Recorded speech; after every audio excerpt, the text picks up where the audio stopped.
এটা হচ্ছে আমরা রমজান মাসে বেগুনি খাওয়ার জন্য এটা রোপণ করছি। এটা আমার প্রিয় শসা গাছ মরে গেছে আব্বা, এখন আমার এটা কি করা দরকার?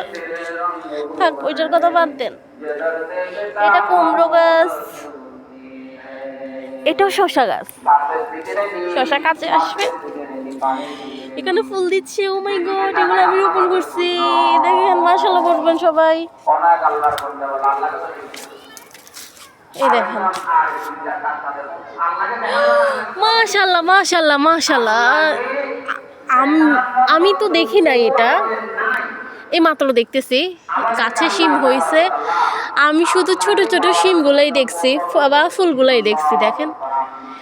আর গাছে, ও মাই গড, আমি দেখি না।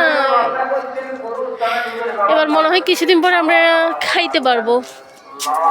ভিতরে অনেক অবস্থা খারাপ।